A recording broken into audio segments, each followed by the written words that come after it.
குறித்து நம்ம பல காரியங்களை நம்ம தியானிச்சிருக்கிறோம். உடன்படிக்கையிலே பல உடன்படிக்கைகள் இருக்கிறது. பைபிளை வாசிக்கும் போது ஆண்டவர் ஆபிரகாமோடு உடன்படிக்கை பண்ணினார், நோவாவோடு உடன்படிக்கை பண்ணினார், மோசேயோடு உடன்படிக்கை பண்ணினார். இவ்வேதத்திலே பலரோடு ஆண்டவர் உடன்படிக்கை பண்ணதை பார்க்கிறோம். ஆனால் இன்றைக்கு நம்ம அடிப்படையிலே ஒரு 3 பிரதான உடன்படிக்கைகளை பார்க்க போகிறோம்.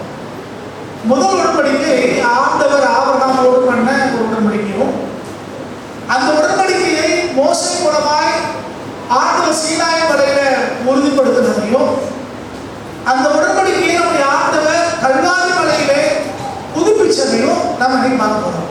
3 உடன்படிக்கை. இதுதான் நம்ம நேரம் இருக்கிற வரைக்கும் நம்ம இன்னைக்கு பார்க்கலாம். மீதி அடுத்த வந்து வாரத்தில் பார்க்க போறோம். ஏன் உடன்படிக்கையை நம்ம படிக்கணும் அப்படின்னா, 25ஆம் சங்கீதம் 10வது வசனத்தை வாசிங்க. 25ஆம் சங்கீதம் 10வது வசனம். அவருடைய சாட்சிகளையும் கைக்கொள்ளுகிறவர்களுக்கு அவருடைய பாதைகள் எல்லாம் கிருபையும் சத்தியமுமானவைகள். கர்த்தருடைய உடன்படிக்கையையும் அவருடைய சாட்சிகளை யாரெல்லாம் கைக்கொள்றாங்களோ அவங்களுடைய பாதைகள் எல்லாம் கிருபையும் சத்தியமும் இருக்கும். நம்முடைய பாதைகள் நம்ம போற வழியில கிருபை உண்டாகணும்னா, சத்தியமா அது இருக்கணும் அப்படின்னா நம்ம உடன்படிக்கையை கைக்கொள்ள வேண்டியதா இருக்கணும். நம்ம உடன்படிக்கையை கைக்கொள்ளணும்னா முதல்ல உடன்படிக்கைனா என்னன்னு நமக்கு தெரியணும். தேவன் என்ன உடன்படிக்கை பண்ணியிருக்கிறாரு நமக்கு தெரியணும். அது நம்முடைய பங்கு என்ன அப்படின்னு நமக்கு தெரியணும். அதோடு கூட நம்ம என்ன செய்யணும், நம்முடைய பணி என்ன என்பதை நமக்கு தெரியணும். அப்படி தெரிந்து கொண்டால்தான் இந்த உடன்படிக்கை குறித்த காரியங்களை நம்ம சரியாக புரிந்து கொள்ள முடியும். சரி, இப்போ முதலாவதாக உடன்படிக்கை அப்படிங்கிற வார்த்தைக்கு எந்த பொருள் அப்படின்னு பார்த்தோம்னா, எபிரேய மொழியில பெரித் அப்படின்னு சொல்றாங்க. இந்த பெரித் அப்படின்னா என்ன அர்த்தம் அப்படின்னா, இது வந்து பாரா அப்படிங்கிற ஒரு எபிரேய வார்த்தையிலிருந்து வருது. அந்த நாட்கள்லயே உடன்படிக்கை செய்வதற்கு ஒரு விலங்கினை 2ஆ வெட்டுவாங்க. பல முறை சொல்லிட்டு ஞாபகம் இருக்கும். அது 2ஆ வெட்டி அந்த எதிர்த்து திசையை வைத்து விட்டு உடன்படிக்கை செய்து அதில் நடத்துவாங்க. இப்படி இது மிருகங்களை வெட்டி அந்த ரத்தத்தினாலே அவங்க உடன்படிக்கை பண்றதுனால இது அந்த பெரித்துக்கிற வார்த்தையை கொண்டு வர்றாங்க. வெட்டுதல் அப்படிங்கிற அர்த்தம் உள்ள இந்த வார்த்தையை கொண்டு வந்திருக்கிறார்கள். இந்த இந்த சொல்ல அடிப்படையில் பார்க்கும்போது இந்த உடன்படிக்கை என்பது 2 நாடுகளுக்கிடையே செய்யப்படுற உடன்படிக்கை. நமக்கு ஆதாரம் யோசுவா 9ஆம் அதிகாரம் 6ஆம் வசனம் வாசிங்கன்னா, அவர்கள் கில்காலில் இருக்கிற பாளையத்துக்கு யோசுவாவினிடத்தில் போய் அவனையும் இஸ்ரவேல் மனுஷரையும் நோக்கி, நாங்கள் தூர தேசத்திலிருந்து வந்தவர்கள், எங்களோட உடன்படிக்கை பண்ணுங்கள் என்றார்கள். இங்கே 2 நாடுகளுக்கு இடையிலே உடன்படிக்கை பண்றதை பார்க்கணும். அதே மாதிரி தனிநபர்களுக்கு இடையிலே, நண்பர்களுக்கு இடையிலே உடன்படிக்கை செய்து கொள்றாங்க. அது வந்து 1 சாமுவேல் 18ஆம் அதிகாரம் 3ஆம் வசனத்திலிருந்து 23ஆம் அதிகாரம் 18ஆம் வசனம் வரைக்கும் இதை பார்க்கலாம். இந்த ரெண்டு நபர் யாராரு? ஜோனத்தானும் தாவீது உடன்படிக்கை பண்ணி கொள்றாங்க. இந்த தனிநபர்கள் அவங்க உடன்படிக்கை பண்றதை பார்க்கணும். இதே மாதிரி தான் தேவன் ஒரு தனி நபரோடையும் தேசங்களோடையும் அவர் உடன்படிக்கை செய்து கொள்கிறார். இது உடன்படிக்கையினுடைய ஆரம்பமாக நம்ம தெரிந்து கொள்கிறோம். தேவன் தனி மனுஷனோடு உடன்படிக்கை பண்ணுகிறார். ஆண்டவர் தேசங்களோடும் ஒரு குறிப்பிட்ட ஜனங்களோடையும் அவர் உடன்படிக்கை செய்கிறத நம்ம பார்க்கிறோம். நம்ம வேதத்தில் வாசிக்கும் போது நம்ம முதல்ல சொல்லும் போல பிரதானமான உடன்படிக்கை தேவன் ஆபிரகாமோடு செய்த உடன்படிக்கை. இது ஆதியாகமம் 15ஆம் அதிகாரம் 18ஆம் வசனத்தில் இருக்குது. அந்த அப்படி தேவன் பண்ண அந்த உடன்படிக்கையை ஆண்டவர் அன்றைக்கு மோசே மூலமாக உறுதிப்படுத்தினார். அந்த உறுதிப்படுத்தப்பட்ட அந்த உடன்படிக்கை தான் இஸ்ரவேல் சிறைக்கு போயிட்டு திரும்பி வந்ததுக்கு பின்னால ஆண்டவர் புதுப்பித்து கொடுக்கிறார். அப்போ ஒரு உடன்படிக்கை முதல்ல உருவாக்கப்படுகிறது. அந்த உடன்படிக்கையை மோசே மூலமாய் ஆண்டவர் உறுதிப்படுத்தினார். உறுதிப்படுத்தப்பட்ட அந்த உடன்படிக்கையை ஆண்டவராய் இயேசு கிறிஸ்து நம்முடைய மேசியா அதை புதுப்பித்தார். 3 காரியங்கள் பார்க்கணும். இப்போ முதலாவது உடன்படிக்கை தேவன் ஆபிரகாமோடு பண்ணின உடன்படிக்கை. இப்போ உடன்படிக்கை எப்படி அப்படிங்கிறது தெளிவா நம்ம தெரிஞ்சுக்கணும்னா, நீங்க ஆதியாகமம் 15ஆம் அதிகாரத்தை வீட்டில் போய் வாசித்து கொள்ளுங்க. ஆண்டவர் இஸ்ரவேல் ஜனங்களோடு உடன்படிக்கை பண்ணார். இஸ்ரவேல் ஜனங்களோடு எப்படி உடன்படிக்கை பண்ணார் அப்படின்னா, அவனுடைய தகப்பனாக இருக்கிற ஆபிரகாமோடு உடன்படிக்கை பண்ணார். ஆபிரகாமோடு பண்ண உடன்படிக்கை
ரத்தத்தை சிந்தி அந்த ரத்தத்தை நாங்கள் சாட்சியாக வைத்து இந்த உடன்படிக்கை செய்கிற 2 பேரும் அந்த ரத்தத்தின் வழியாக கடந்து போவோம். நம்ம ஊர்ல எல்லாம் கிராமத்துல வந்து உங்களுக்கு தெரியும், ஆடு மாடு விற்கும் போது தரகர்னு ஒரு ஊர்ல வச்சிருப்பாங்க. சில பேர் என்ன செய்வாங்க, தரகர் வேண்டாம், அவருக்கு இருக்கு தரகு காசு கொடுக்கணும்னு சொல்லிட்டு நேரடியாகவே யார் ஆடு மாடு வச்சிருக்காங்களோ அவங்க வாங்குறவங்க நேரடியாக பேசுவாங்க.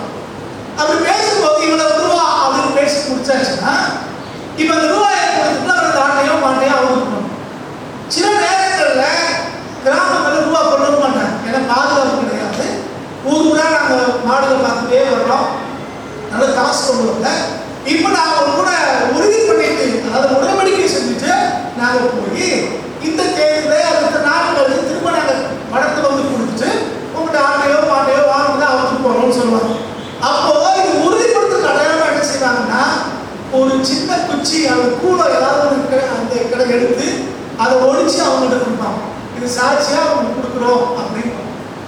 இப்ப இதை வாங்கி கொண்ட இந்த ஆடு மாடு வச்சுக்கிறவங்க இதுக்கடுத்து கூடுதல் விலைக்கு வந்து யாரு கேட்டாலும் கொடுக்க மாட்டாங்க. அதே மாதிரி உடன்படிக்கை பண்ணி கொண்டவங்க ஊருக்கு போய் அந்த சொன்ன காசை கொண்டு வந்து கொடுத்துட்டு தான் அந்த மாட்டை அவங்க போவாங்க. இது உடன்படிக்கை அஸ்திவாரமாக அதனுடைய அடிப்படையாக ஒரு குச்சம் கொடுப்பாங்க.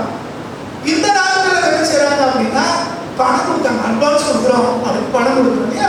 ஒரு இடம் வாங்கும் போதும் ஒரு இடம் 10 லட்சம் ரூபா அப்படின்னா 50,000 அட்வான்ஸ் தானே கொடுக்கும். இப்போ வாய் பேச்சா வாங்க நம்ம எழுதவும் செய்யணும். இந்நாளுக்கு இருந்து நான் இந்த ரூபா வாங்கிட்டேன் அட்வான்ஸா இந்த இடத்துக்காக, இவங்க மீதி பணம் இவ்வளவு பணத்தை இவ்வளவு நாளுக்குள்ள கொடுக்கணும், அப்போ இவ்வளவு இடத்துல நம்ம எழுதி கொடுப்போம் அப்படின்னு அட்வான்ஸ் தொடர்பாங்க. இது எல்லாமே என்னன்னா இந்த உடன்படிக்கைக்கான ஒரு காரியம் தான். அக்ரிமெண்ட் நம்ம சொல்றோம்ல, அதுக்கான அடிப்படை காரணம். இப்ப ஆண்டவர் என்ன செஞ்சாருன்னா, அன்னைக்கு எவ்வளவு முறைமையின்படி ஒரு மாட்டை கொண்டு வந்து 2 துண்டா வெட்டி இங்க ரத்தத்தை அவங்க 2 பேருக்கு நடுவுல வச்சு அந்த ரத்த உடன்படிக்கையை பண்றாரு.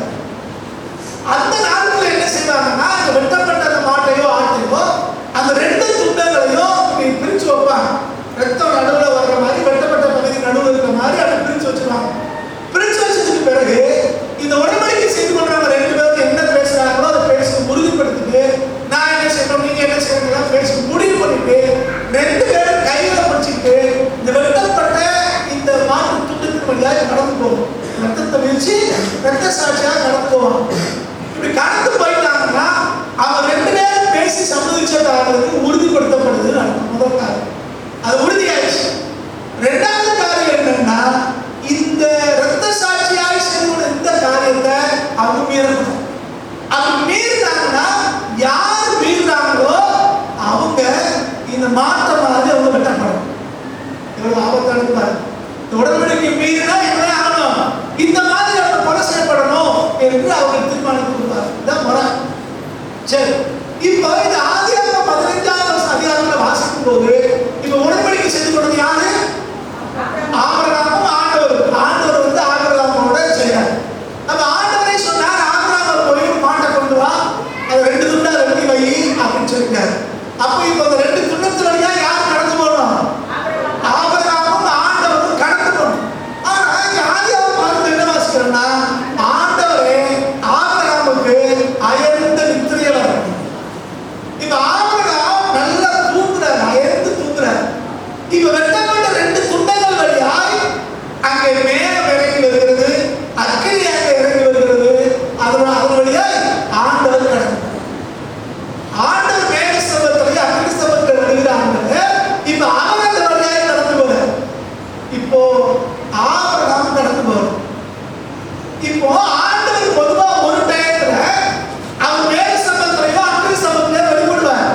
நீங்க 2 யாரா வந்தா ஆண்டவரே வந்துடுறார். 2 காரியமா வெளிப்பட்டு ஆண்டவரே வர்றார். ஏன் அப்படின்னா இந்த ஆபிரகாமுக்கு சேர்த்து ஆண்டவரே கடந்து போறார். ஏன்னா ஆண்டவருக்கு தெரியும் ஆபிரகாமுடைய சந்ததியார் கண்டிப்பா மீறுவாங்க, உடன்படிக்கை மீறுவாங்க.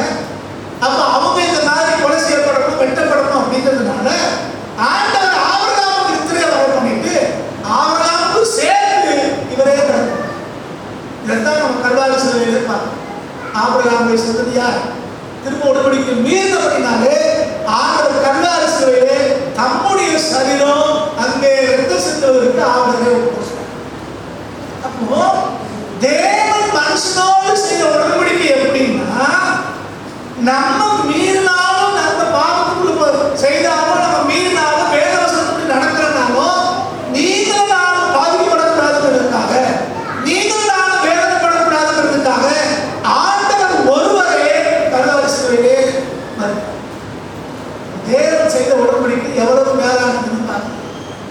மனுஷன் செய்த உடன்படிக்கையை விட, உலகத்தார் செய்த உடன்படிக்கையை விட, 2 ராஜாக்களும் சிநேகிதரும் செய்த உடன்படிக்கையை விட தேவன் செய்த உடன்படிக்கை மேலான உடன்படிக்கை. அந்த உடன்படிக்கைப்படிதான் நீங்கள் நானும் ஆண்டவருக்குள்ள இருக்கோம். நீங்க நம்மளாம் ஆண்டவருடைய சந்ததியா. நம்ம ஆண்டவர் நம்மை தெரிந்து கொண்டிருக்கிறார். ஆபிரகாம் மூலமாய் ஆபிரகாமுக்கு தேவன் என்ன செய்தாரோ அதே ஆசீர்வாதத்தை ஆண்டவர் நமக்கு வச்சிருக்கிறார். இப்போ யாத்திராகமம் 6ஆம் அதிகாரம் 7ஆம் வசனத்தை வாசிக்கலாம். உங்களை எனக்கு ஜனங்களாக சேர்த்துக் கொண்டு உங்களுக்கு தேவனாய் இருப்பேன். உங்கள் மேல் எகிப்திய சுமத்தின சுமைகளை நீக்கி உங்களை விடுவிக்கிற உங்கள் தேவனாகிய கர்த்தர் நான் என்று அறிவீர்கள். இங்கே ஒரு பிரதான உடன்படிக்கையை பார்க்கிறோம். யாத்திராகமம் இங்க என்ன சொல்றாருன்னா, உங்களை எனக்கு ஜனங்களாக சேர்த்துக் கொள்வேன், நான் உங்களுக்கு தேவனா இருக்கேன், உங்களே எகிப்திய சுமத்தின சுமைகளை நீக்கி உங்களை விடுவிக்கிற உங்கள் தேவனாகிய கர்த்தர் நான் என்று அறிந்து கொள்கிறேன். உடன்படிக்கை செய்த ஆண்டவர், ஆபிரகாமோடு உடன்படிக்கை செய்த ஆண்டவர் ஆபிரகாமின் சந்ததியாருக்கு திரும்ப சொல்றார், நீங்க வாழ்க்கைக்கு போறீங்க, நீங்க விலகி போறீங்க, ஆனாலும் உங்களை திரும்ப நான் சேர்த்துக் கொள்ள விரும்புகிறேன். நீங்க எங்க இருந்தாலும் சரி, நான் உங்களை சேர்த்துக் கொள்ள விரும்புகிறேன். நீங்க எனக்கு ஜனமா இருக்கணும், நான் உங்களுக்கு தேவனா இருக்க விரும்புகிறேன். உங்க மேல எகிப்திய சுமத்திர சுமையெல்லாம் நான் நீக்க விரும்புகிறேன். ஆண்டவர் நீருக்குள்ள போன இந்த ஆபிரகாமுடைய சந்ததியாரை ஒதுக்கி விடாம திரும்பவும் அவரை தங்களோட சேர்த்துக் கொண்டு அவர்களுக்கு தேவனாக இருந்து இது இஸ்ரவேலோட ஜனங்களாக இருக்கும்படி திரும்பவும் அவரை ஆசீர்வதிக்கிற ஆண்டவராக. இஸ்ரவேல முறுமுறுக்கிறாங்க, வழிவழிக்கு போறாங்க, ஆனாலும் கர்த்தர் அவங்களை கைவிடல. ஆபிரகாமோடு செய்த உடன்படிக்கை ஆண்டவர் நினைவு கூர்ந்து திரும்ப திரும்ப அவங்களை அழைச்சு கொண்டே இருக்கிறார். அவங்க மீறினாலும் அக்கிரமத்தினாலும் அவர்கள் பாரங்களை அவங்களே ஏற்றுக்கொண்டாங்க, சுமைகளை அவங்களே ஏற்றுக்கொண்டாங்க. எழுத்திய அந்நிய அடிமைப்படுத்துறான், அவங்களாலே இந்த சுமைகளை சுமக்கிறான். அதெல்லாம் நமக்கு தெரியும். இஸ்ரவேல் ஜனங்கள் எகிப்து அடிமைத்தனத்திலிருந்து விடுதலையாக்கி கர்த்தர் நடத்திட்டு வராங்க. மோசேயும் ஆரோனையும் அவங்களுக்கு ஒரு தளபதிகளாக கர்த்தர் நியமிக்கிறார். ஆனா வர்ற வழியிலே கர்த்தர் மோசேயை அழைக்கிறார். மோசே போய் ஆண்டவர் சமூகத்தில் உட்கார்ந்து ஆண்டவரோடு நேரங்களை செலவிடுகிறார், பேசிக் கொண்டிருக்கிறார். இப்ப மழைக்கு கீழே இருக்கிற ஜனங்கள் எல்லாரும் பார்க்கறாங்க, மோசே தாமதமாக ஆண்டு வர்றது அப்படின்னு தெரிஞ்ச உடனே ஆண்டவர் போய் சொல்றாங்க. மோசேக்கு என்ன சம்பவிச்சுன்னு நமக்கு தெரியல. அதனால நம்மளை நடத்திட்டு போறதுக்காக ஒரு விக்கிரகத்தை உண்டு கொண்டு இருந்தாங்க. சொன்னது மாத்திரம் இல்ல, நகைகளை கொண்டு போய் கொடுத்தாங்க, தங்கங்களை கொண்டு போய் கொடுத்தாங்க. தங்கம் என்னவா மாறுது? இப்ப சில நேரங்கள்ல தங்கங்கள் பல இடத்துல காணிக்க எடுக்காங்க. அந்த தங்கங்கள்லாம் என்னவா மாறுது? விக்கிரகங்களாக தான் மாறிக்கணும். கர்த்தருக்கும் கர்த்தருடைய வேலைக்கு போக வேண்டியது, அது பல குடும்பங்களை கட்ட வேண்டியது என்னவா மாறுது? தங்கங்கள்லாம் விக்கிரகங்களா மாறுது, சிலைகளா மாறுது. இப்ப அவங்க சொல்றாங்க, எகிப்திலிருந்து நம்மளை கொண்டு வந்தது யாருன்னா இந்த விக்கிரகம் தான். இதுதான் நம்ம மனுஷனை நடத்திட்டு போகணும் தான் கண்டுபிடி. அப்ப எந்த அளவுக்கு அவங்க வழி போறாங்கன்னு பாருங்க. தெரியும். யாத்திராகமம் 19ஆம் அதிகாரம் அப்படிங்கிறது முதலாவது பெந்தெகோஸ்தே நடந்த நாள். அன்னைக்கு தான் ஆண்டவர் 10 கற்பனையை கொடுக்கிறார். அந்த நாட்களிலே ஜனங்கள் வழிவிலகி போனதுக்கு பின்னால வேதத்தை வாசிக்கணும். 30,000 பேர் எனக்கு செத்தாங்கன்னு முதல் பெந்தெகோஸ்தே நாள் அன்னைக்கு உடன்படிக்கையை மீறி வாய்ப்பு வந்தபடியெல்லாம் பேசி ஆண்டவரை பதிலிச்சு ஒரு விக்கிரகத்தை உண்டு பண்ணி அதுதான் எங்களை வரைக்கும் நடந்துச்சு, இனிமேல் அதான் நடக்கும் என்று ஜனங்கள் பேசும்போது, அதுவும் ஆண்டவராலே அபிஷேகப்பட்ட ஏற்படுத்தப்பட்ட ஆரோன அவங்க தலைவனை வச்சு பேசும்போது கர்த்தர் பார்த்தா 3000 பேர் அப்படின்னு செத்தாங்க. முதல் பெந்தெகோஸ்தேல 3000 பேர் செத்தாங்க. ஏன்? அவருடைய நகைகள் அதை கட்டுக்குட்டிகளாய் மாறுது, விக்கிரகமா மாறுது. அதான் நம்ம சில பேர் கழுத்துல நகையை போட்டிருப்போம், அது கொஞ்சம் பேருக்கு அதுதான் என்னவா இருக்கு? விக்கிரகமா இருக்கு. தங்கம், செயின், இல்ல கம்பல், இதுவே நம்ம விக்கிரகமா வச்சுக்கணும்.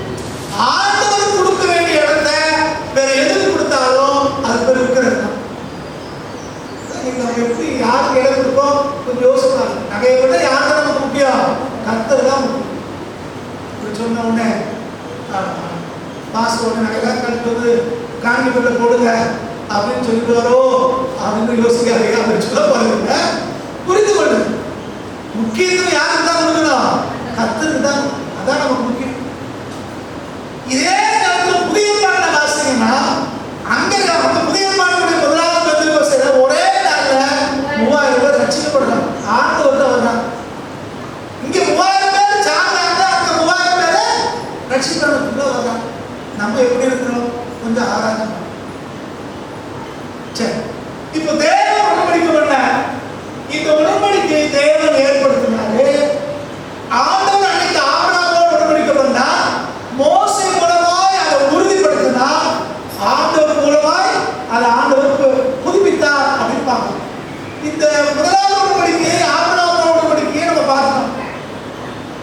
இதுல இந்த உடன்படிக்கை மூலமாய் ஆபிரகாமுக்கு தேவன் சொன்ன ஆசீர்வாதங்கள் என்ன அப்படின்னு பார்த்தோம்னா, முதல் காரியம் ஆதியாகமம் 15ஆம் அதிகாரம் 5ஆம் வசனத்திலையும் 17ஆம் அதிகாரம் 6ஆம் வசனத்தையும் வாசிக்கும் போது ஆண்டவர் சொல்றாரு, மிகவும் பழுகி பெருகுவாயின்னு.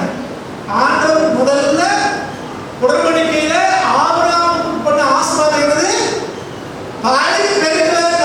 இருக்கிற மாதிரி இருக்க போறதில்லை, நீ பழுகி பெருகும். இன்னும் யோசிச்சு பார்க்கணும். எகிப்தில் இருக்கிற ஜனங்கள் அன்னைக்கு அடிமைத்தனத்துக்குள்ள போறாங்க. பார்வோனும் அவனுடைய வேலையாட்களும் ஆலோசகர்களும் இவங்க கொடுமைப்படுத்துறாங்க. எதுக்கு? இவங்க பணியில் இருக்காங்கிறதுனால. ஆண் பிள்ளைகளை கொல்ல சொன்னாங்க. இவங்க பழுவதை அது எகிப்தியர் விரும்பல. ஆனா ஆண்டவர் ஆபிரகாமுக்கு சொல்றாரு, உன் சந்ததியா பழுகி பெருகுவான். அப்ப எவ்வளவு பெரிய கூட்டம் இருந்தாலும், எவ்வளவு அதிகாரங்கள் இருந்தாலும், யார் அடிமைப்படுத்த நினைச்சாலும், தேவன் ஆபிரகாமுக்கு கொடுத்த வாக்குத்தத்தத்தின்படி ஆபிரகாமுடைய சந்ததியார் பழுகி பெருகுவார். இரண்டாவதாக இந்த ஆதியாகமம் 17ஆம் அதிகாரம் 6ஆம் வசனத்தின்படி ஆபிரகாமுடைய சந்ததியார் பழுகி பெருகிறது மாத்திரமல்ல, அவர் தேசங்களாய், இனங்களாய், நாடுகளாய் அவர் பெருகுவாங்க.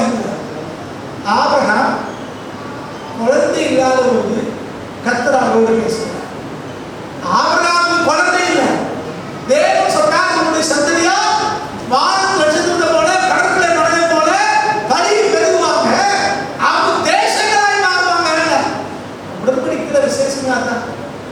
சில நேரங்களில் தேவன் நம்மளோட வேத வசனத்தின் மூலமா உடன்படிக்கை பண்ணும்போது நமக்கு அந்த உடன்படிக்கை செயல்படுமா, நடக்குமா, நம்ம வாழ்க்கையில வாய்க்குமா என்று பல நேரங்களில் நம்ம யோசிக்கணும். ஏன்னா நம்ம வாழ்க்கையில் உள்ள பிரச்சனை, நெருக்கங்கள், போராட்டங்கள், சுற்றி நடக்கிற காரியங்கள்லாம் பார்த்துட்டு இது நமக்கு தான் ஆண்டவர் சொல்றாரா அப்படின்னு யோசிக்கணும். ஆனா உடன்படிக்கை தேவன் ஆபிரகாமுக்கு சொன்னார். ஆபிரகாம் தனி மனிதனா இருக்கும்போது ஆண்டவர் சொன்னார், நீ உன்னுடைய சந்ததி பழுகி பெறுகிறது மாத்திரமல்ல, அவர் தேசங்களாய் மாறுவதை காண்பாய்கிறார். மூன்றாவது அவர் சொன்னாரு, உன்னுடைய சந்ததியில ராஜாக்கள் வருவாங்க. ஆபிரகாமுடைய சந்ததியில யார் வருவாங்களா? ஆபிரகாமுடைய சந்ததியார் எப்படி இருந்தாங்க? எழுத்துல அடிமைகளாக இருக்கிறார்கள். ஆலோசனை நிமித்தம் கூக்குரல் இருந்தாங்க. ஆனா அவங்கள பார்த்து ஆண்டவர் சொல்றார், உன் சந்ததியா ராஜாக்களா மாறும். இன்னைக்கு நம்ம சில நேரங்களை யோசிக்கலாம். நம்ம எப்படி கஷ்டப்படுறோம், எப்படி இருக்கோம், எதிராக எப்படி இருக்கும், பிள்ளைகள் எப்படி இருப்பாங்க, நம்ம யோசிக்கணும். ஆண்டவர் சொல்ற தனி நபராக இருந்த ஆபிரகாமுக்கு சொன்னார், குழந்தையே இல்லாத ஆபிரகாமுக்கு சொன்னார், ஒரு சந்ததியா வானத்து நட்சத்திரத்தை போல, கடற்கரை மலை போல பெருகுவாங்க. அவங்க தேசங்களாய் மாறுவார்கள், அவர்களே ராஜாக்கள் வருவாங்க. எவ்வளவு பெரிய ஆசீர்வாதம். அடுத்ததா பாத்தீங்கன்னா இந்த வாக்குத்தத்தங்கிறது ஆபிரகாமுக்கு மாறவில்லை. அவங்க கர்ப்பபுரமாய் இருக்கிற அந்த சந்ததியாருக்கு சொந்தம். ஏற்கனவே சில வாரங்களுக்கு முன்னால தியானிச்சோம்.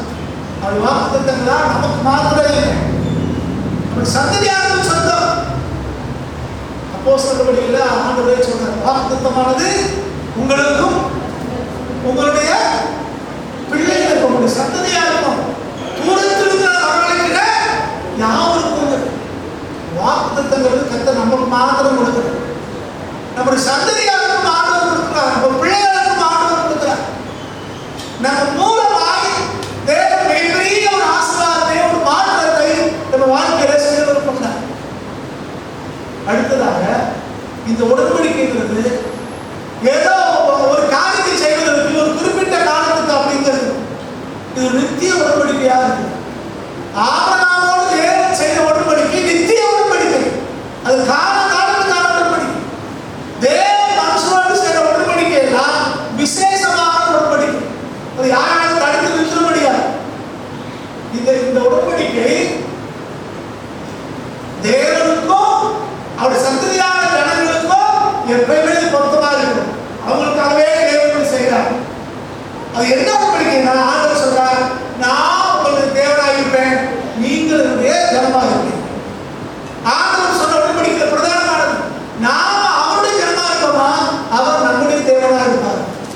இஸ்ரவேலர்களை பார்த்து ஆண்டவர் சொன்னார், இஸ்ரவேலே கேள், உன் தேவனாகிய கர்த்தர் ஒருவரே கர்த்தர். இஸ்ரவேலர்கள் எல்லா பண்டிகை நாளையும் முக்கியமா இதை சொல்லுவாங்க, இஸ்ரவேலே கேள், உன் தேவனாகிய கர்த்தர் ஒருவரே கர்த்தர். வேற தேவனே கிடையாது. பல நேரங்களில் நம்ம நெருக்கிற வழியாக கஷ்டங்கள் வழியாக நம்ம கடந்து போகும்போது என்ன யோசிக்கிறோம்னா, அங்க போனா நன்மை கிடைச்சிருமா, இங்க போனா நன்மை கிடைச்சிருமா, அவங்க நமக்கு உதவி செய்வாங்களா என்றெல்லாம் நம்ம யோசிக்கிறோம். ஆனா வேத வசனத்தின்படி பார்த்தோம்னா நமக்கு விடுதலை, நமக்கு மீட்பு, நமக்கு ரட்சிப்பு, நமக்கு சுகம், நமக்கு சந்தோஷம், சமாதானம் எல்லாம் நமக்கு கொடுக்கிறவர் கர்த்தர் ஒருவர் மாத்திரம். கர்த்தர் ஒருத்தர் தான் நமக்கு நன்மை செய்யும். கர்த்தரை தவிர நமக்கு நன்மை செய்யறவங்க யாரும் இல்லை. கர்த்தரிடத்தில் இருந்தால் நமக்கு நன்மை வரணும். நன்மை கர்த்தரிடத்தில் மாத்திரம் தான் நமக்கு வரும். ஆண்டவர்கிட்ட இருந்து நன்மை மாத்திரம் தான். நம்ம முழுக்க நோக்கி பார்க்க வேண்டியது நம்முடைய தேவனாகிய கர்த்தரை மாத்திரம் தான். அடுத்ததாக அடுத்த ஆண்டவர் சொன்ன உடன்படிக்கிற ஒரு காரியம் என்ன அப்படின்னா, ஆண்டவர் இடங்களை அவங்களுக்கு வாக்கு பண்ணார். இது இந்த பகுதியெல்லாம் உங்களுக்கு சொந்தம்னா கால இடத்தை அளவு சொல்றார். அது நித்தியமாக உங்களுக்கு சொந்தமாகணும்னு சொல்றார். அது நம்ம 17:8 வாசிங்கன்னா நம்ம பார்க்க முடியும். இதுதான் இஸ்ரவேல் இன்னைக்கு வரைக்கும் சொல்லிட்டு இருக்காங்க. காசா எங்களுடைய பூமி, இதெல்லாம் எங்களுக்கு சொந்தம் அப்படின்னு சொல்றாங்க. அது ஒரு பிரிவினர் இல்லை, எதுவும் வேணும்னு போராடுறாங்க. ஐக்கிய நாடு சபையில் கூட ஆதரவுல இப்போ பாலஸ்தீனம் தனி நாடு அங்கீகரிக்கணும்னு சில நாடுகள் வந்து அங்கீகரிச்சிருக்காங்க. ஆனா இஸ்ரவேலை சொல்றாங்க, இந்த இதுல முப்பிதாக்குற இடம், எங்களுடைய ஆளுநர்கள் இருக்கிற இடம், இது நாங்கள் அடுத்தவங்களுக்கு விட்டு தர மாட்டோம். ஏன்னா இது நித்திய உடன்படிக்கை மூலமாய் வந்த ஒரு வாக்கு. அடுத்ததான் அவர் சொன்னா, ஆண்டவர் சொல்றாரு, இஸ்ரவேலை யாரெல்லாம் ஆசீர்வதிக்காங்களோ அவங்க நான் ஆசீர்வதிப்பேன். இஸ்ரவேலை யாராவது சபிச்சாங்கன்னா நான் அவங்கள சபிப்பேன். உடன்படிக்கையில எவ்வளவு மேன்மையான ஒரு பகுதி இருப்பார். நீங்களான ஆபிரகாமுடைய சந்ததியா, அப்படித்தானே? ஆபிரகாமுடைய சந்ததியிலே நம்முடைய ஆண்டவராகிய இயேசு கிறிஸ்து வந்தார். நாம அவரை விசுவாசிக்கிறபடினாலே அவருடைய பிள்ளைகளாய் மாறி இருக்கிறோம். அப்ப நீங்க நானும் ஆபிரகாமுடைய ஆவிக்குரிய சந்ததியாக இருக்கும். அப்ப ஆபிரகாமை ஆசீர்வதிச்சா கர்த்தர் அடுத்தவங்களை ஆசீர்வதிக்கிறார். ஆபிரகாமுடைய சந்ததி யாராவது சபிச்சாங்கன்னா அவங்க சபிக்கப்பட்டு போவாங்க.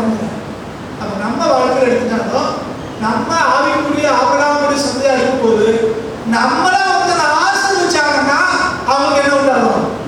ஆசீர்வாதம். நம்மள ஒருத்தர் சபிச்சாங்கன்னா அந்த சாபம் அவங்களுக்கு தான் போயிடுச்சு. எத்தனை வசனம் புரியுது? அப்ப நமக்கு விரோதமாய் ஒரு ஆயுதம் உருவாக்கப்படுதுன்னா அந்த ஆயுதம் அவங்களுக்கு தான். நம்மள ஒருத்தர் நன்மை செய்யணும், நமக்கு நம்மள ஒருத்தர் ஆசீர்வாதம் கிடைச்சாங்கன்னா அவங்களுக்கும் அந்த ஆசீர்வாதம். ஆபிரகாமோடு தேவச்சத்தை உடன்படிக்கையில எவ்வளவு மேன்மைகள் இருக்குப்பா. உடன்படிக்கைங்கிறது வெறும் கட்டளை மாத்திரம் இல்லை, இதை செய் அதை செய் அப்படிங்கிற கட்டளை மாத்திரம் இல்லை. அதை செய்யணும். அதை செய்யும் போது நமக்கு எதையெல்லாம் நன்மை உண்டாகுதுன்னு உடன்படிக்கை சொல்லுது. நம்ம உடன்படிக்கை நிபந்தனையும் இருக்கிறது, அதனால நமக்கு பிரதிபலனும் இருக்குது.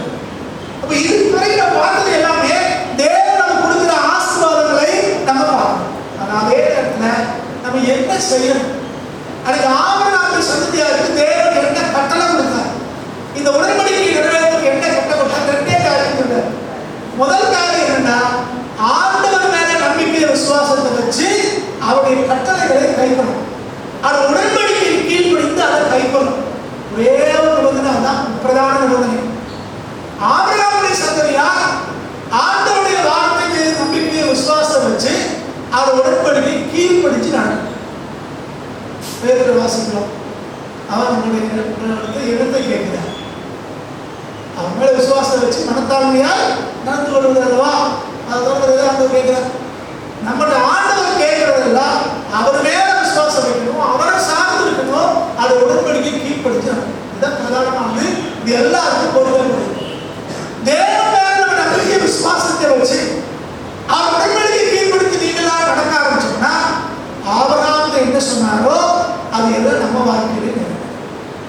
இரண்டாவதா இஸ்ரவேலுக்கு தேவன் கொடுத்த ஒரு கட்டளை என்னன்னா, கர்ப்பத்திலிருந்து பிறக்கிற ஆண் பிள்ளைகள் எல்லாமே விருத்த சேதனம் பண்ணணும். இன்னைக்கு ஆவிக்குரியவராக நமக்கு அது இல்லை, பேர் பெற்றால் நமக்கு இல்லை.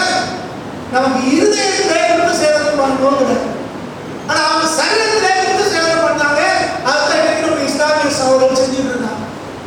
அப்ப அடிப்படையிலே வேறுபாடு காணுகின்ற உங்களுக்கு எனக்கும் விதிக்கப்பட்டிருக்கிற பிரதான கட்டளை என்னன்னா, ஆண்டவர் மேல விசுவாசத்தை நம்பிக்கையை வச்சு அவர் உடன்படிக்கை கீழ்ப்படிச்சோம் அப்படின்னா தேவன் அந்த உடன்படிக்கையை நமக்கு ஏற்படுத்தும்.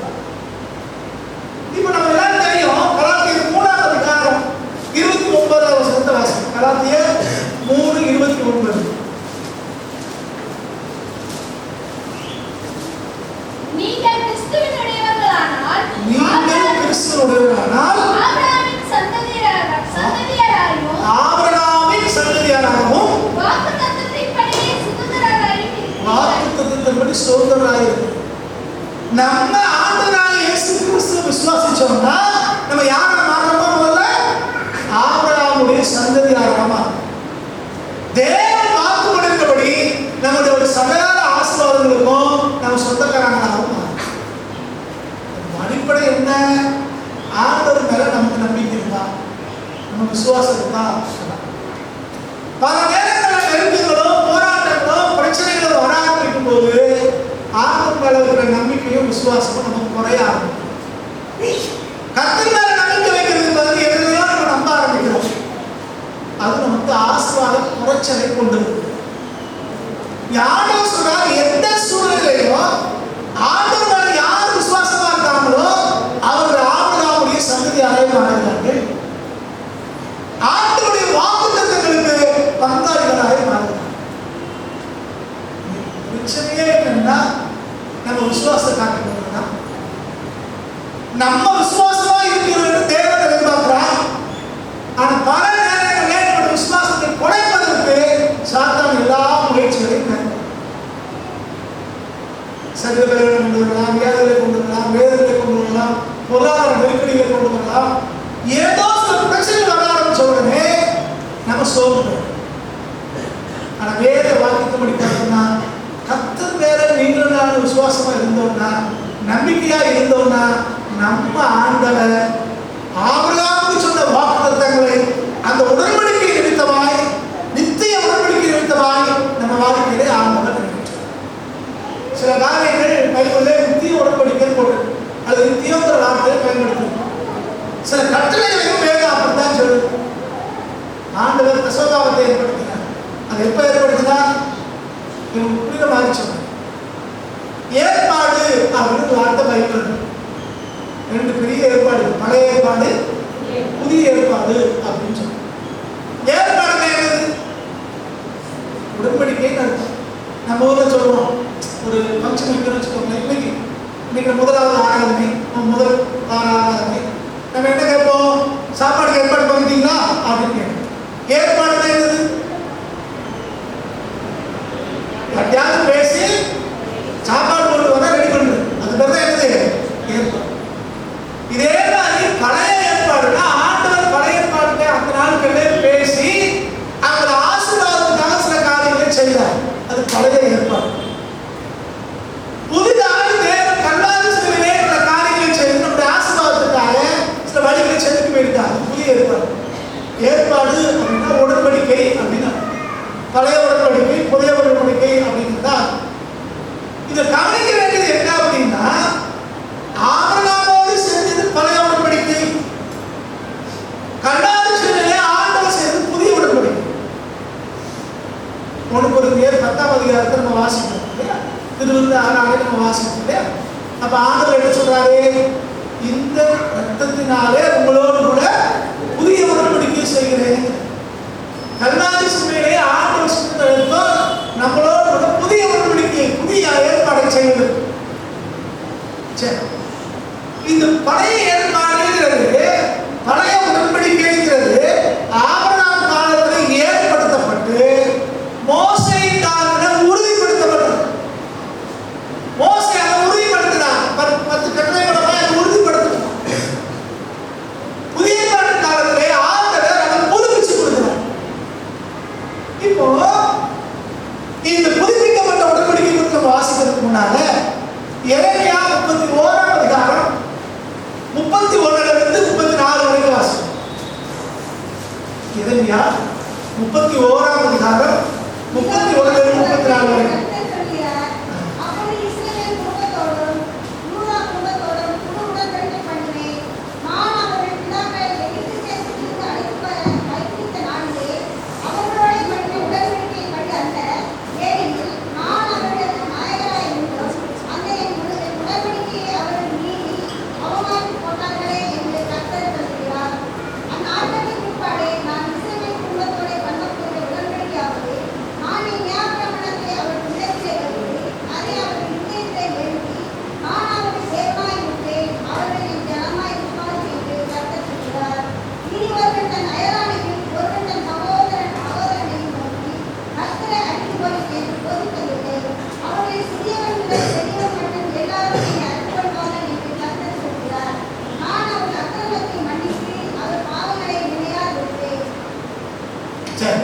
இங்கே வரப்போகிற புதிய உடன்படிக்கை குறித்து அல்லது புதிதாக்கப்படுகிற உடன்படிக்கை குறித்து இங்க வாசிக்கணும். இங்க 32வது வசனத்துல வாசிங்கன்னா 32வது வசனம் சொல்றாரு, நான் அவர் பிதாக்களை எகிப்து தேசத்திலிருந்து அழைத்து வர கைப்பிடித்து அப்படின்னு, கைப்பிடித்த நாள் அப்படின்னு. கைப்பிடிக்கிறது என்னது? நம்ம ஊர்ல பொம்பளை பிள்ளை வச்சுக்கிற அப்பா அம்மா சொல்லுவாங்க, பிள்ளைய ஒருத்தர் கை பிடிச்சு கொடுத்தா தான் இவங்களுக்கு நிம்மதியா இருக்கும் அப்படிமா. கை பிடிச்சு கொடுக்குறதா அடுத்தவங்க பிடிச்சு கொடுக்கறது அப்படிமா. பிடிச்சு கொடுத்ததா என்னது? கேள்விப்பட்டதே இல்லையா? பிடிச்சு கொடுத்ததா என்னது? கல்யாணம், திருமணத்தை குறிக்கிற வார்த்தை. கை பிடித்து கொடுக்கறதா திருமணத்தை குறிக்கிறது. மற்ற மதத்துக்காரங்களை விட நமக்கு நல்லாவே தெரியும். நம்முடைய திருமணங்கள்ல தான் என்ன செய்வோம்? பிரதானமா தகப்பனார் வந்து கையை பிடிச்சு கொடுப்பாங்க. நம்மளும் செய்யறாங்க, எல்லாரும் செய்யறது. பெரும்பாலான செய்வாங்க, ஐயர் செய்வாங்க, ஒரு சிலர் செய்வாங்க. கண்டிகா தானம் அப்படின்னு அவங்க சொல்லுவாங்க, கை பிடிச்சு கொடுக்குறது. அப்ப இவங்க உடன்படிக்கை பத்தி பேசும்போது அந்த உடன்படிக்கை எதோட ஒப்பிடுறாரு பாருங்க. திருமண தன்மைக்கு கணவன் மனைவி பண்ற உடன்படிக்கை ஒப்பிட்டு பேசுறாரு. அதே வசனத்துல பாருங்க, பின்னால சொல்றாரு, ஏனெனில் நான் அவர்களுக்கு நாயகராக இருந்தோம். நாயகர் யாரு? மணவாளன், ஹீரோ, மணவாளன். அப்ப உடன்படிக்கை அப்படிங்கிறது ஒரு கணவனும் மனைவியும் செய்து கொள்ளுகிற உறுதிமொழியை போல இருக்கிறது. அப்ப ஆண்டவர் இஸ்ரவேல் ஜனங்களை எகிப்திலிருந்து மீட்டு கொண்டு வரும்போது அவங்களுக்கு ஆண்டவர் எப்படி இருந்தாரா? நாயகராக இருந்தார். அவங்களை கைப்பிடித்து வெளியாற்றிட்டு வந்தார். ஆனா இவங்க என்ன செஞ்சாங்க? அவமாக்கிட்டாங்க. சாமில நிறைய கல்யாணங்களை பார்க்கலாம். மாப்பிள்ளைக்காரர் கையை பிடிச்சு கொடுத்துருவாங்க. மாப்பிள்ளைக்காரங்க அவர் கூப்பிட்டு போயிடுவாரு. போன கொஞ்ச நாள் குடும்பமாய் நம்ம ஊருக்கு அவங்க வந்துடுவோம். பார்த்துருக்கீங்களா? நம்மளை சுற்றி சில கிராமங்கள்லாம் இருக்கு. எந்த ஊர்ல கல்யாணம் பண்ணி கொடுத்தாலும் கடைசி மாப்பிள்ளை பொண்ணு எங்க வந்துருப்பாங்க? அவங்க ஊருக்கே வந்துடுவாங்க. அவங்க வேலை செய்கிற இடமோ அல்லது மாப்பிள்ளை ஊர்ல இருக்க மாட்டாங்க. ஏன்னா நமக்கு அது ஒத்து ஒரு அளவு கூட்டு வந்துடுவோம். நிறைய ஊர்கள் இருக்கு. இந்த மாதிரி தான் இஸ்ரவேலர் எப்படின்னா, கர்த்தர் கைப்பிடித்து அவங்களோட உடன்படிக்கை பண்ணி அவங்களுக்கு நாயகனாக இருக்க விரும்பினாலும் இவங்க பரவடிக்கை தான் போறாங்க. அந்த எழுத்துக்கு தான் போறாங்க, அந்த அந்தகாரத்துக்கு தான் போறாங்க, அடிமைக்காரத்துக்கு தான் போறாங்க. ஆனா கர்த்தர் என்ன செய்யறாரு? அவங்களுக்கு இப்ப புதிய உடன்படிக்கை தருது. எப்படின்னா, அன்னைக்கு கற்பனையை எழுதி கொடுத்த அந்த 10 கட்டளை அல்ல, பேச்சிலே வார்த்தையில சொல்லப்பட்ட எழுத்திலே கொடுத்த உடன்படிக்கை அல்ல. இப்ப தேவன் எந்த உடன்படிக்கை பண்றாங்கன்னா, இருதயத்துல ஆவியிலே உடன்படிக்கை. ஆண்டவர் அந்த உடன்படிக்கையை வார்த்தையை இருதயத்துல வச்சிருக்கிறாராம். 33வது வசனம், அந்த ஆட்களுக்கு பிற்பாடு நான் இஸ்ரவேல் குடும்பத்தோட பண்ண போகிற உடன்படிக்கையாவது, நான் என் நியாய பிரமாணத்தை அவர்கள் உள்ளத்திலே வைத்து அதை அவர்கள் இருதயத்திலே எழுதி, நான் அவர்கள் தேவனாய் இருப்பேன், அவர்கள் என் ஜனமாய் இருப்பார்கள் என்று கர்த்தர் சொல்கிறார். இப்ப உடன்படிக்கை எங்க இருக்கு? உள்ளத்துல. பைபிளுக்காக கர்த்தர் ஸ்தோத்திரம். பைபிள் நமக்கு ரொம்ப முக்கியம், 66 புத்தகம் முக்கியம். ஆனா தேவன் இந்த வேத வசனம் எங்க எழுதி வச்சிருக்காரு? நமக்கு இருதயத்துல ஆவியானவர்கள் உள்ள வச்சிருக்காரு. எல்லா நேரம் பைபிளை கையில வச்சிருக்கனாலும் ஆவியானவர்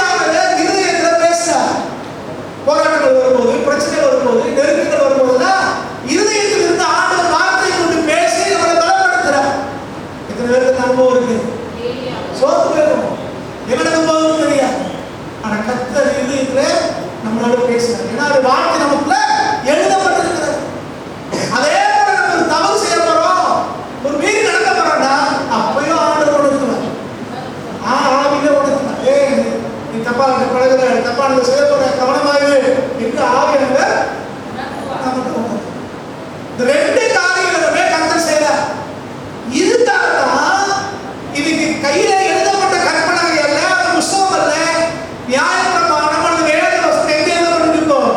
நம்முடைய இருதயத்தில் எழுதப்படும். 34 சொல்றாரு, நம்ம எவனுக்கும் போதிக்க வேண்டாங்கிற. என்ன அர்த்தம்? மனச்சாட்சியிலேயே அவங்களுக்கு நான் வெளிப்படுத்துறேங்கிற. ஆண்டவரை குறித்த அறிவை தேவன் எல்லாருக்கும் கொடுத்திருக்கிறார். வேதத்தில் வாசிக்கிறோம், தடவியாயிலும் கண்டுகொள்ளத்தக்கதாய் அவர் சமீபமாக தடவியாயிலும் கைது தொட்டா தெரிஞ்சதுல கண்பார்வை தெரியும்னா கூட எப்படி தடவி இடத்தை கண்டுபிடிக்கிறாங்களோ இது மாதிரி ஆண்டவரை கண்டுபிடிச்சிடலாம். வேதத்தில் வாசிக்கிறோம், பக்தி உள்ளவர்களை தேவன் நமக்கென தெரிந்து கொண்டார். உண்மையான பக்தி இருந்துச்சுன்னா அவங்க எதை நம்பினாலும் எப்படி நம்பினாலும் அவங்க கத்தத்தை வந்துடும். இதான் வேதவாசம். பக்தி உள்ளவர்களை தேவன் எந்த உண்மையான பக்தி இருந்தாங்கன்னா அவங்க ஆண்டவருக்கு ஒரு நாள் வந்துடும்.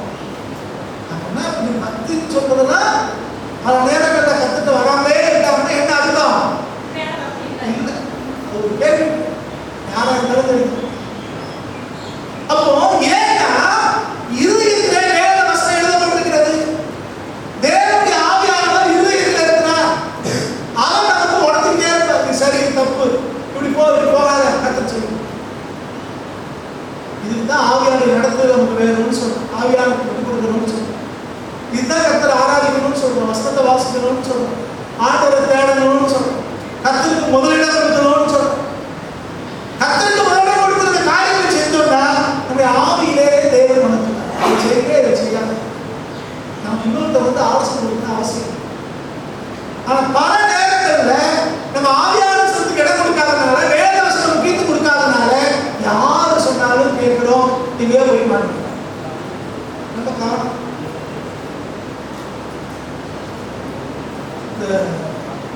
நான் பொதுவாக அந்த கிரெடிட் கார்டு யூஸ் பண்றது இல்லை. ஏன்னா அது கடனுக்கு அடையாளம் இல்லையா, அதனால கடன் வாங்கக்கூடாதுனால கிரெடிட் கார்டெலாம் வாங்குறது. ஆனால் அவங்க முன்னாடிலாம் எப்படின்னா ஃப்ளைட் டிக்கெட் போடணும் அப்படின்னா கிரெடிட் கார்டு தான் வேணும் அப்படின்னு இருந்துச்சு. இப்போ அப்படின்னா அப்படி வச்சுருந்தாங்க.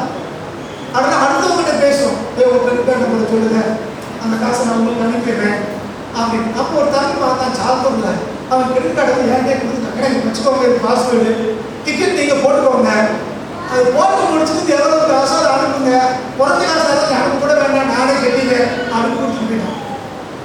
அதுக்கப்புறம் அந்த கிரெடிட் கார்டு டேட்டு குறிப்பிட்ட வருஷம் வரைக்கும் தானே இருக்கும், அது எக்ஸ்பைரி ஆகிற பிறகு நானும் அவங்க கேட்கல, அவங்களுக்கு ஆரம்பம். அப்புறம் யோசிச்சேன், நீ யார் கிரெடிட் கார்டால கடன் தானே இது. அப்புறம் ஜோப் நடந்ததா மாற்றினப்பா, ஏதோ நெட் பேங்கிங் அதெல்லாம் வந்துருச்சு, அந்த மாதிரி கொண்டு வந்து இப்போ நெட் பேங்கிங்லாம் கொண்டு வந்துட்டாங்க.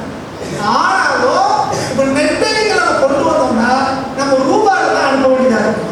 ஆனால் சில வெளிநாட்டு கிரெடிட் கார்டில் என்ன வச்சுருக்காங்கன்னா அவங்க கரன்சியில் கேட்குறாங்க, சில டாலரில் கேட்குறாங்க, இப்படிலாம் இருக்குது. அப்போ அதுக்கு இன்டர்நேஷனல் கிரெடிட் கார்டுனா பிரச்சனை இல்லை அப்படின்னு சொன்னாங்க. இப்போ போகிற ஒரு நாட்டுக்கு விசாவே இல்லாமல் போகணும்னு யோசிச்சேன். ஏன்னா அமெரிக்கா விசா இருக்கிறதுனால அந்த நாட்டுக்கு போய் அங்கே போய் அரை விசா எடுத்துக்கலாம். ஆனால் என்ன கண்டிஷன் போட்டுருக்காங்கன்னா அங்கே வந்து கிரெடிட் கார்டை யூஸ் பண்ணி நீங்கள் அந்த விசா கட்டணும்னு போட்டுருக்காங்க. அப்போ நம்மகிட்ட கிரெடிட் கார்டு இல்லை.